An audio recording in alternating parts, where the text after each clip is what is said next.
Your body knows before your mind accepts it, before your friends realize it, before you have the courage to name it. His body had already detected the danger, and it began to defend itself. But you don't listen.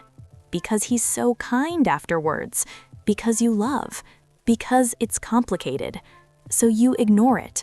The tightness in my chest when he arrives. Nausea when the phone rings. The tremor you can't explain. And the body? The body starts screaming louder until you can no longer ignore it. This is Fernanda's story. 32 years old, 5-year relationship, and 3 signs that she ignored for years until the day her body stopped giving warnings and started shutting down. Fernanda didn't call it abuse. He never hit. He never shouted. He was just in control. Subtly, gradually, invisible to everyone, except for her body, which detected in the 3rd month that something was very, very wrong. Are you afraid of someone who says they love you? Does your body react when that person gets close? This video is for you, because when the mind denies, the body never lies. And Fernanda's body had been screaming for years. She had simply learned not to listen.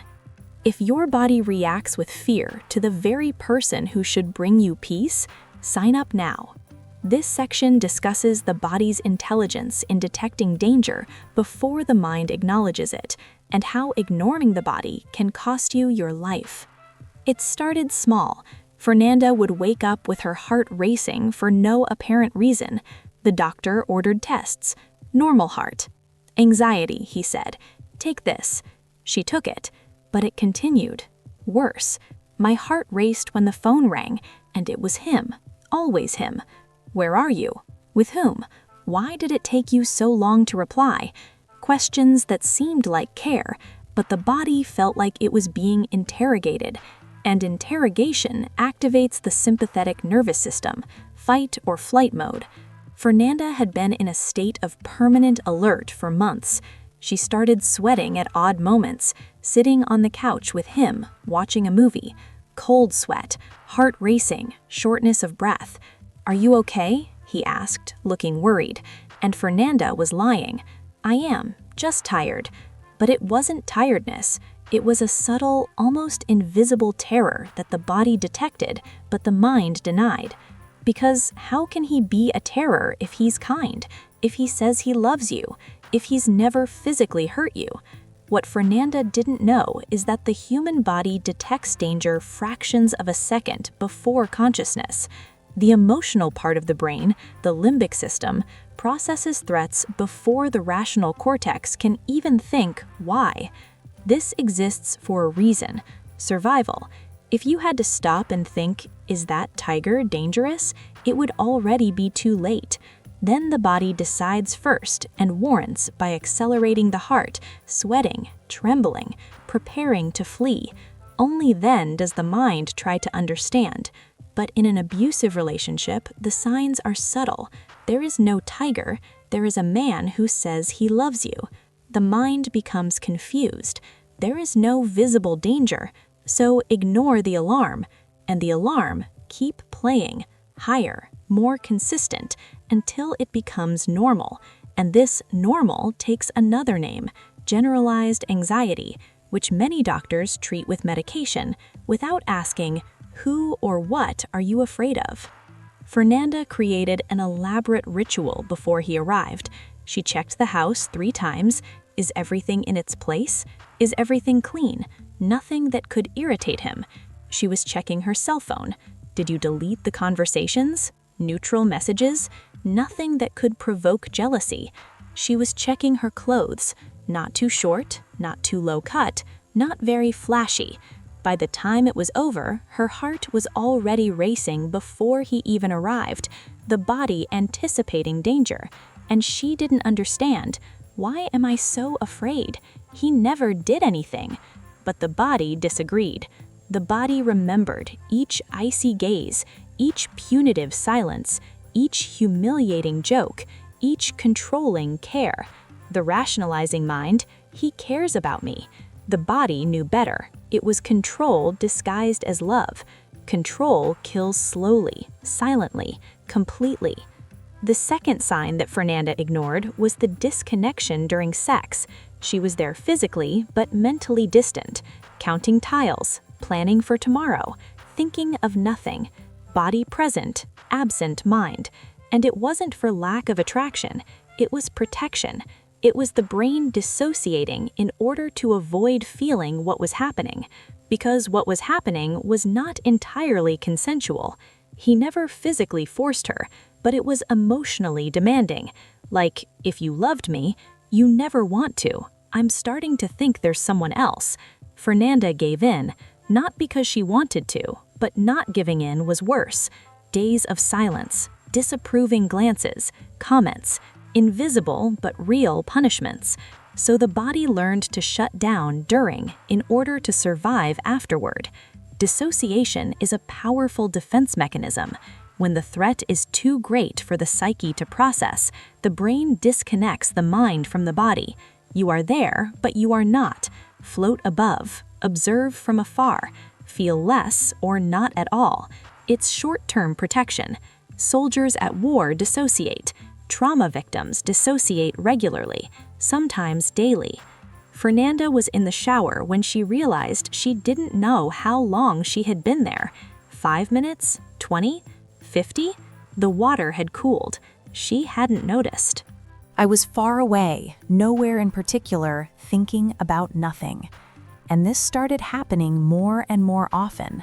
At work, Fernanda? Fernanda? A colleague called 3 times. She didn't hear. In traffic, he missed the same highway exit 3 times in the same week. At dinner with friends. Are you okay? You seem distant.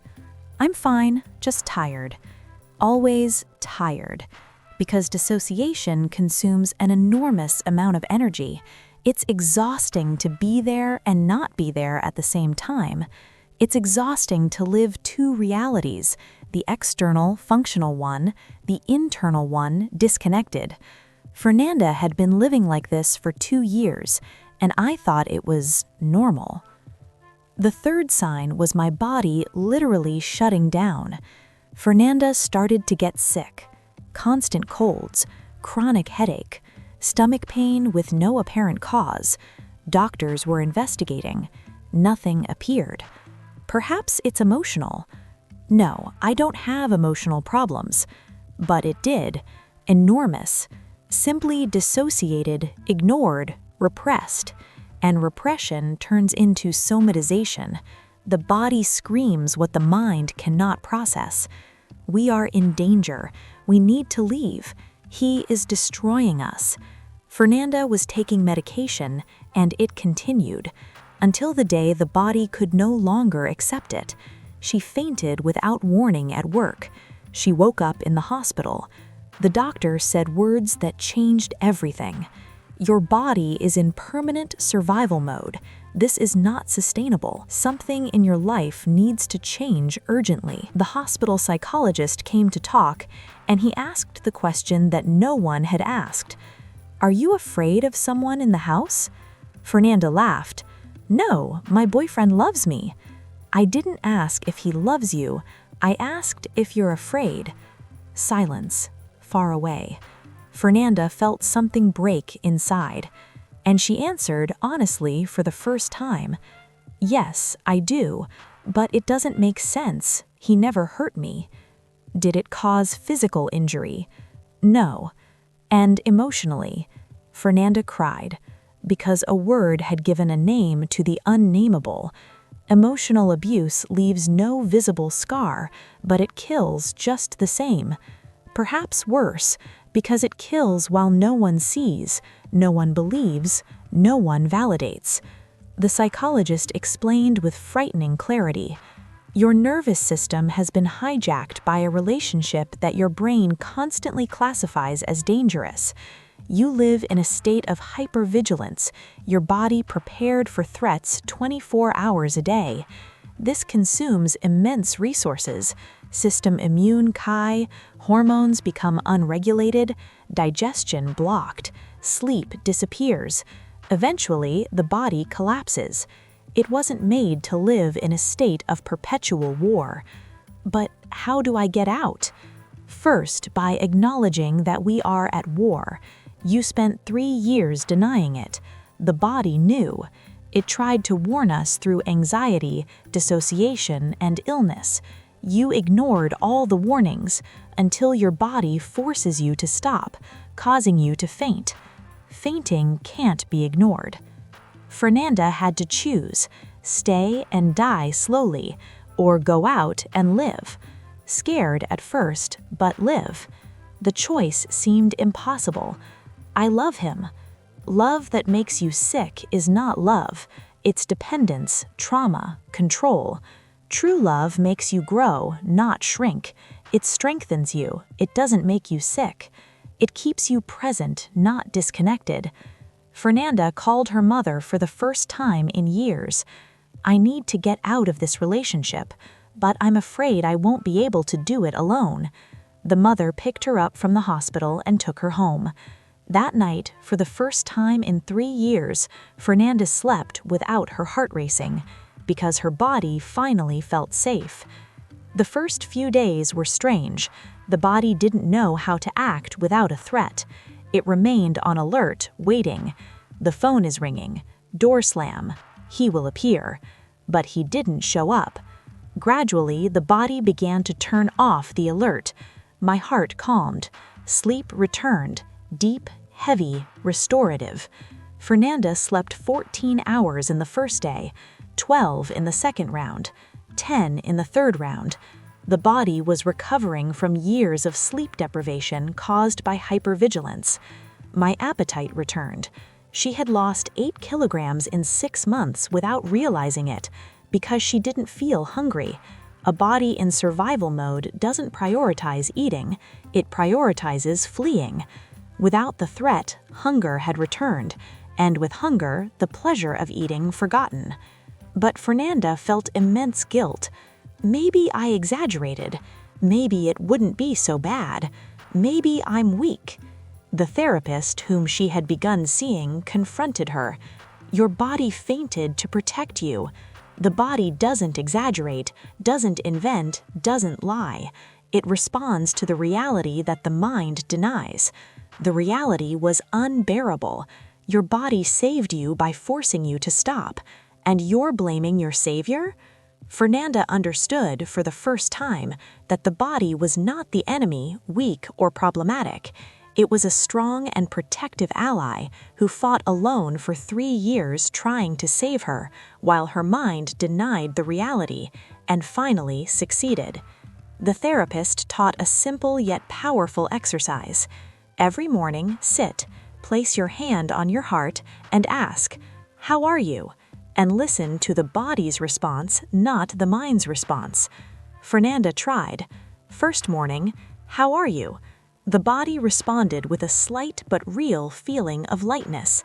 Second morning, "How are you?" Peace. Third, tired but not terrified. Fernanda realized that for the first time in years, her body was speaking and she was listening. The conversation between mind and body, which had been severed by the trauma, was reconnecting, and this reconnection was the cure. Slow, but real. 3 months after breaking up, Fernanda was unrecognizable. Physically, she gained weight in a healthy way. The color returned to the skin, the eyes are less deep-set, a less hunched posture. The body was no longer curled up for protection, it was open, living. The nervous system finally switched from survival mode to living mode. The difference was enormous. She went back to the doctor who had diagnosed her with anxiety. He was impressed. "What did you do?" His tests came back completely normal. "I got out of a toxic relationship." "Ah." Pause. "I should have asked that before prescribing medication." "It should." Fernanda began to see signs in other women.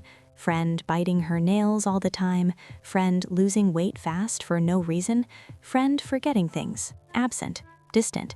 She asked, gently but directly, "Is your body okay?" Because it's showing an enormous level of stress. Some denied it, others stopped and thought. Some were crying because someone had finally seen and validated what their bodies were screaming and what they had been ignoring. Validation is the first step towards change. You can't escape something you don't even acknowledge exists. Today, Fernanda is 33 years old, 1 year out of the relationship. It's a completely different life. The body has once again become an ally.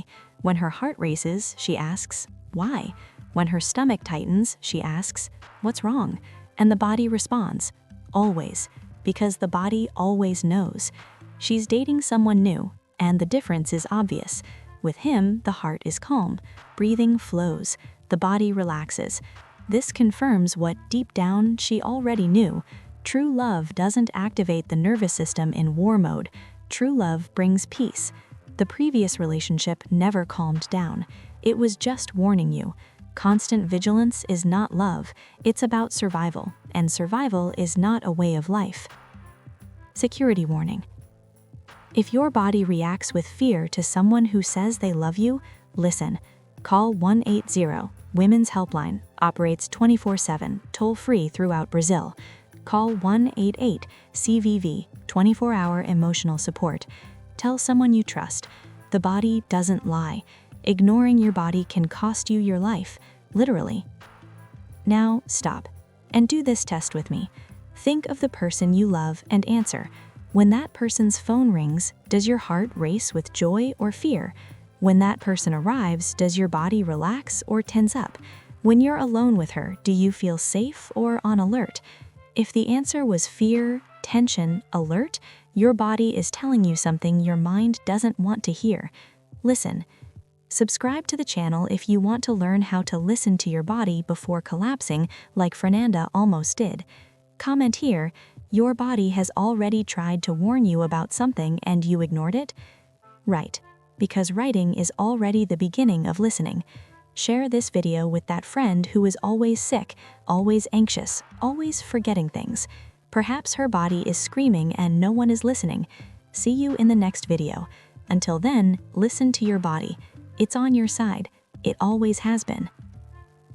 Let's summarize the 3 signs that your nervous system has been hijacked. Signal 1, body on permanent alert. Racing heart, sweating, trembling, insomnia with no apparent cause. The cause exists, it's just not obvious. Constant fear, control, surveillance. Signal 2, protective dissociation. You mentally switch off while being physically present. Protection against the unbearable. The mind leaves the body in order to cope with the situation. Signal 3, physical collapse. Consistent illnesses, unexplained pains, extreme fatigue, even fainting spells. Your body is forcing you to stop because you won't stop voluntarily. Science shows that a nervous system in chronic hypervigilance causes measurable damage. Compromised immune system, unregulated hormones, systemic inflammation, increased risk of physical and emotional breakdown.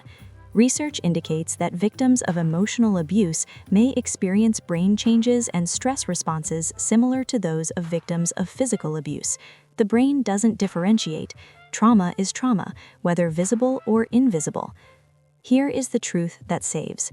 Your body detects danger before you do, and when your body is constantly on high alert because of someone who should bring you peace, listen.